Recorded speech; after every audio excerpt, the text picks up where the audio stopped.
Қыздар, барлықтарыңызға сәлем. Менің арнама қош келдіңіздер. Бүгін мен сіздерге тағы да осындай әдемі шәйнектің астына қоятын тоқып көрсетемін.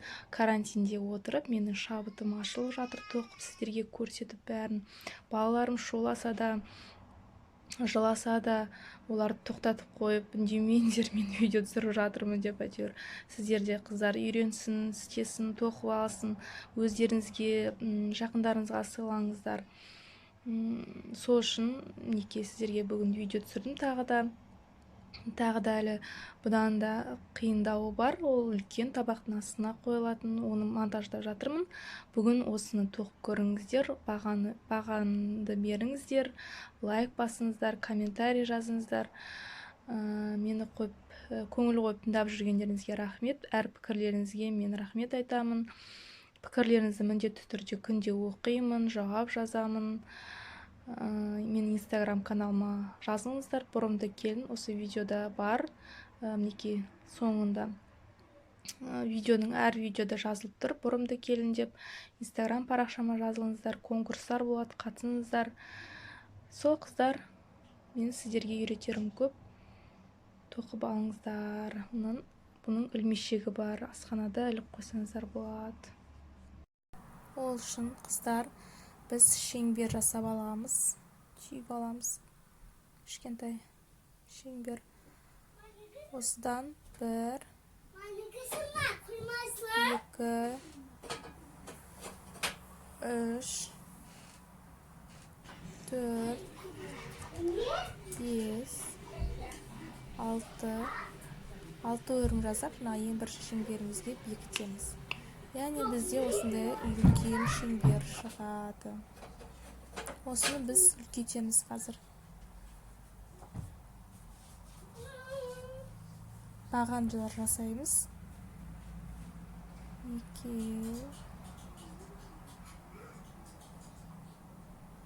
Бағанды жасағанда мінекей 3 жіпті 2 қылдырамыз, 2-ді 1 қылдырамыз. Бізде мінекей 1, 2, 3. Ең біріншісінде біз жай ғана 3 өрімнен бір баған жасап алдық. 4-ші баған. 5, 6, 7,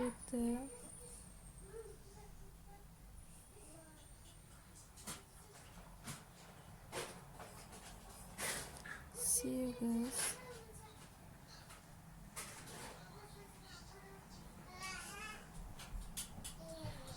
9,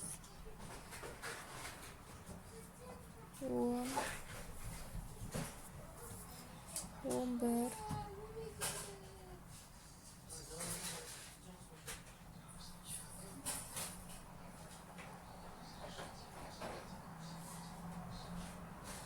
12,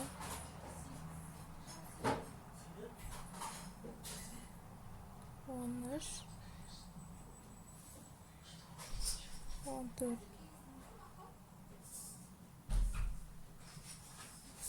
15, 16, 17, 18. Бізде барлығы 18 жіп болу керек. Осыны енді ең басындағы бағамызға бекітеміз. Санаймыз.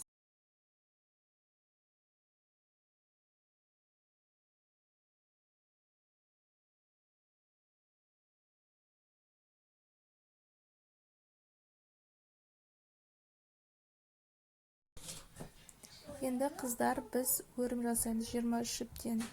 23 өрім жасап, жаңағы бастаған ең басындағы тесігімізге бекітеміз. Және келесі тесікке слай жасаймыз. 3-ші тесікке біз жай ғана жіпті тартып аламыз. Енді 23 өрім жасаймыз тағы да.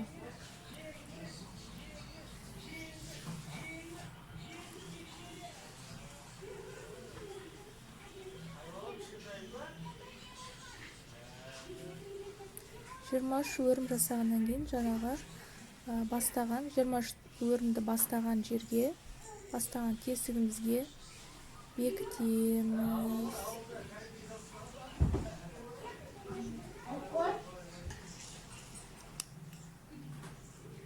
Бекітеміз.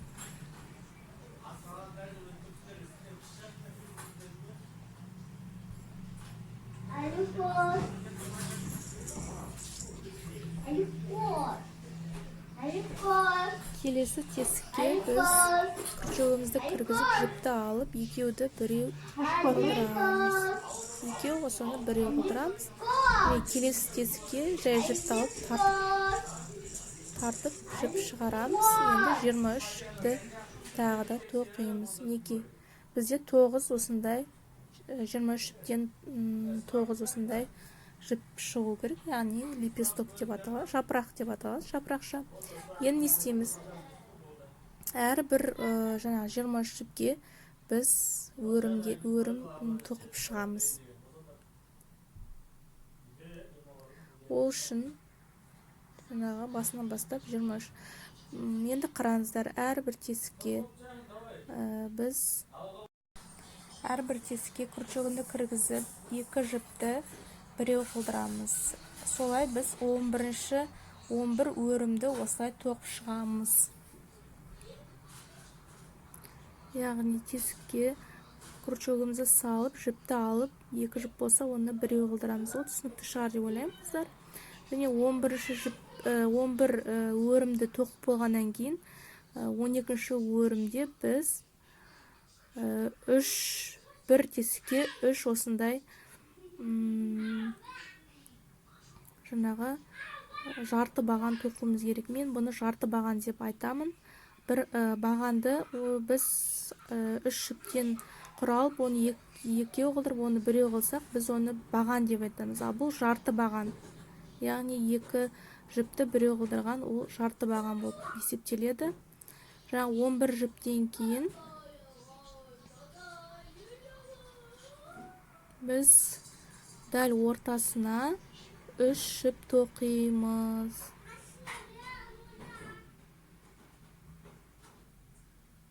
Қараңыздар, қыздар, мен бір жерден бір тесікке 3 жіп тоқиын деп жатырмын. Біріншісін тоқыдым, мына екіншісі және үшіншісі. Арттағы дауыстарға мән бермей қойыңыздар. Үйде бәрі үйде қазір. Енді келесі тоқып кете береміз. Келесі әр тесікке жарты бағаннан тоқимыз. Тек ортасына ғана 3 жіптен. 3 жіптен тоқимыз. Барлық алдымызда келе жатқан өрімдерге тесіктердің бәрін осылай жарты бағанымен тоқып шығамыз.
Қыздар, ары қарай тоқи береміз. Ортасынан да, ортасындағы тесікке де біз жарты баған тоқимыз.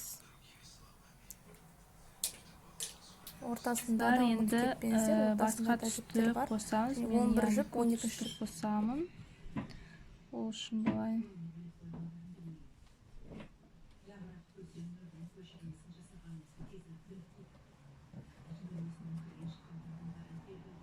үшін ортасындағы жаңа жіпке көк жіпті алып кіргіземіз.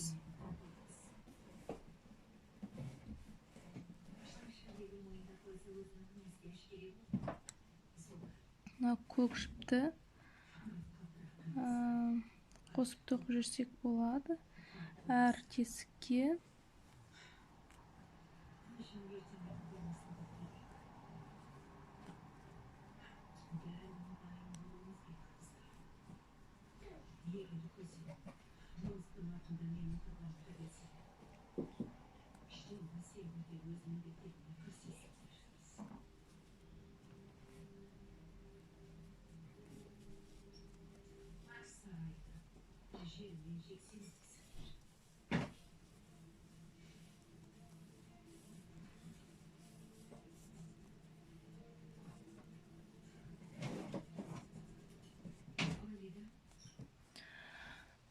ортасына дейін тоқимыз. Ең басына барған кезде ең ұшына біз мына жерге бір ортасына 3 жіп тоқтық қой. Енді тағы да солай ортасына 3 жіп тоқимыз.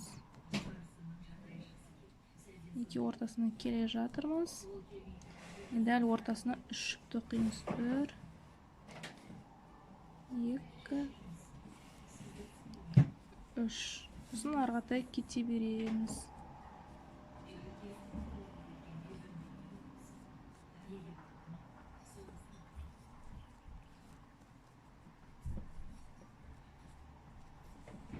Неге барлық әр неге воздушные шарики дейді ғой. Осы шарларға осы көк түсті жаңағыдай бір-бірден тоқып шығамыз. Ортасына келгенде ортасына кәдімгідей тоқып өте береміз. Бірақ ұштарына ең ұшына 3 жіптен жаңағыдай 3 мынандай нені алуды ұмытып кетпеңіздер. Осылай бәрін өткізіп шығамыз. Біздің тағы да екінші қатар солай өткізіп шығамыз. Соны тоқып болғаннан кейін қазір арғатай көрсететін боламын. Қыздар, неке 2 қатар тоқып шықтым. Енді біз келесі ақ түсті қосып тоқимыз. Ол үшін кәдімгідей ақ жіпті үзбесеңіздер де болады. Қайттан қосып тоқи бересіздер. Ол үшін кәдімгідей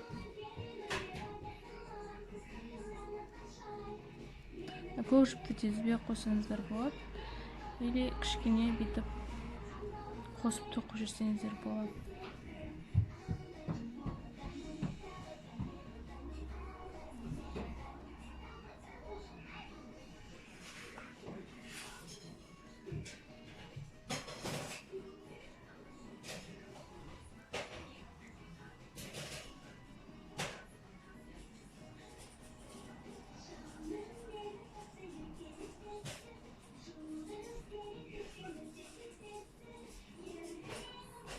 Осылай ары қарай тоқи береміз.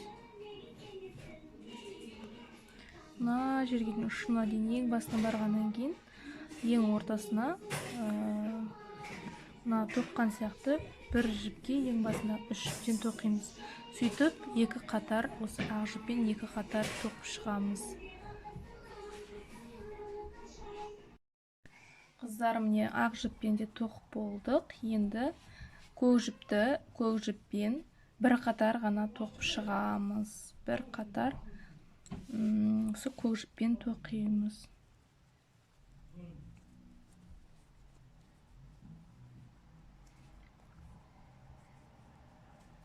Жаңа қалай тоқыдыңыздар, солай тоқып шығасыздар.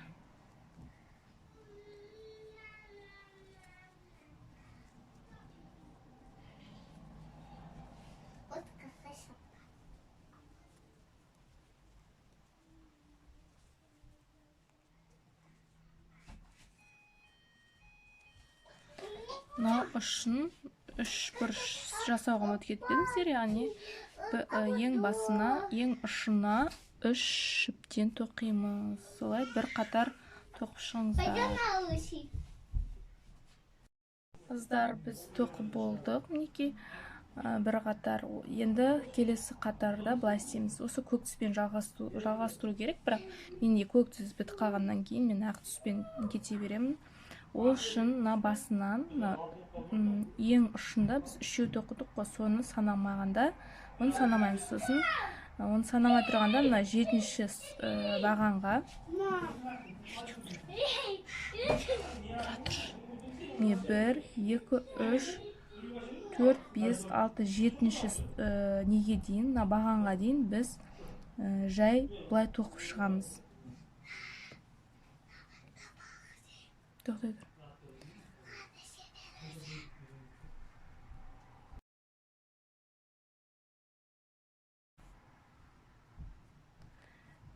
Жетінші бағанға дейін біз жай барамыз.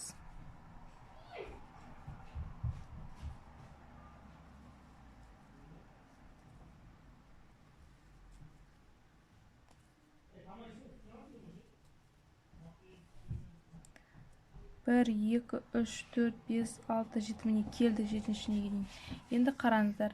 Енді жетінші неге дейін келді. Енді біз мынаны қайырамыз.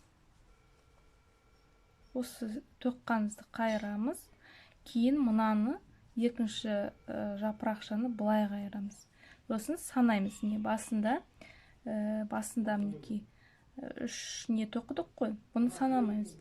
1, 2, 3, 4, 5, 6, 7. 8-ші бағанға біз мынаны бекітіп аламыз. Енді біз кәдімгідей тоқимыз. Бағанағыдай тоқып шығамыз. 1, 2, осылай мынаның басына дейін тоқып шығамыз.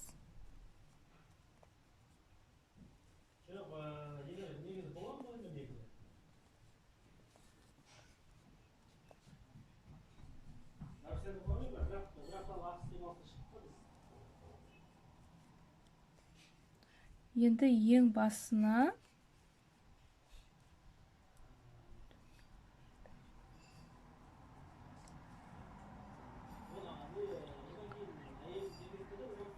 осы жерге, осы ұшына бағанағыдай 3 жіпті тоқимыз. Жапырақ болу үшін осылай жасаймыз. Енді санаймыз. 1, 2, 3,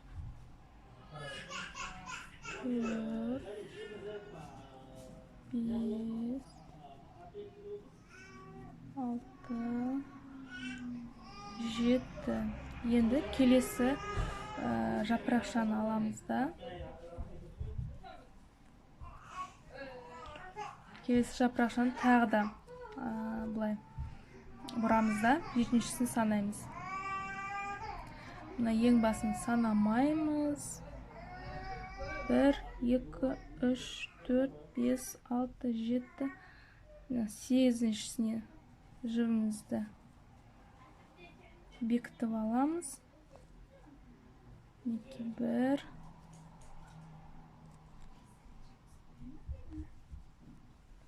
2, 3,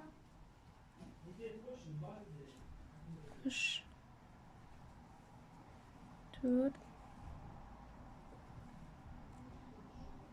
5, 6, 7. Осы жерге 3 тоқимыз ең басына.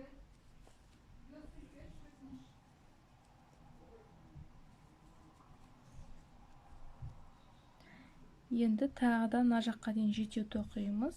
Сосын келесін тағы былай ауыстырамыз. Былай бұрып тігеміз. Сонда біздің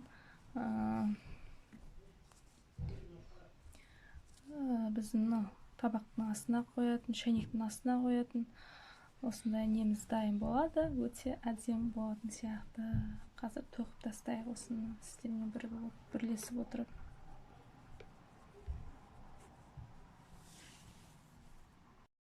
Қыздарым, 2 тоқып болдық. Енді біз мына жерге ілмешек істейміз, яғни ілмек іліп қоятын. Істемей ақ қойларыңызға да болады, қалауларыңыз бойынша. Көк жіпті негізінен алып тастауға болады, бізге уже көк жіп керек емес. Так, енді біз не істейміз? Ол үшін бізге мына ұшына дейін бару керек. Ол үшін біз былай жасаймыз. Яғни жіпті былай алмай, былай жіпті алып тоқмаймыз, жай ғана алып былай кіргіземіз. Былай алмаймыз, яғни тартып отырамыз жай ғана. Яғни полустолбик дейді ғой, без накида дейді. Жартылай баған дейді бұны. Осылай ұшына дейін барамыз.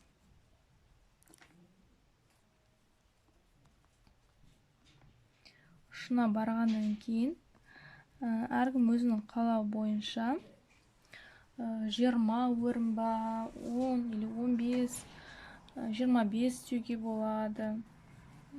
Өрім жасаймыз. Ол үшін жіпті алып 1, 2, 3, 4, 5, 6, 7, 8, 9, 10, 11, 12 де жасауға болады. 15 жасасақ, 13, 14, 15. Енді қайттан кейін ораламыз. Қалыңдатып тоқимыз. Біріншісіне ештеңе жасамаймыз. Бірінші өрімге екінші өрімнен бастап былай ғана жасаймыз. Кіргізіп, жіпті алып, екеу болады ғой, екеуді біреу қылдырып, осылай соңына дейін тоқып шығамыз.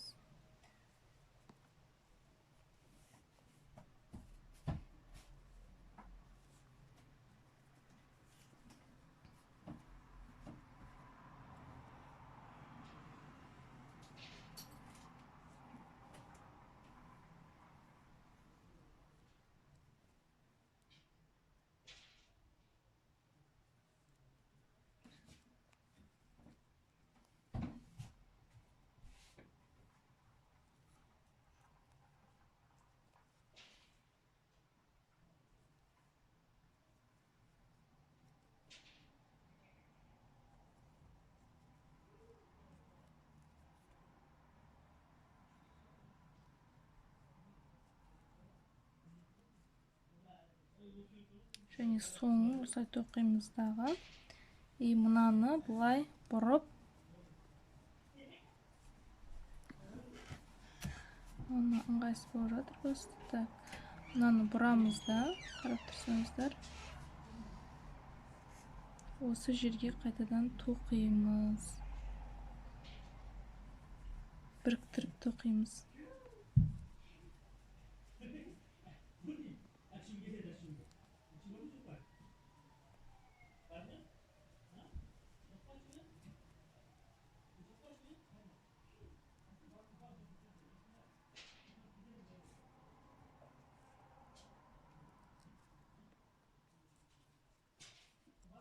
Неке осымен біздің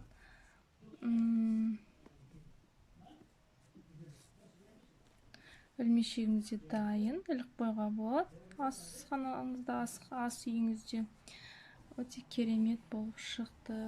Сіздер де тоқып көріңіздер. Әртүрлі түстерін жасауға болады, үлкейтіп те жасауға болады. Кішкентай қылып осындай шәйнектің астына қоюға да болады осыны. Соны тоқып көріңіздер, қыздар.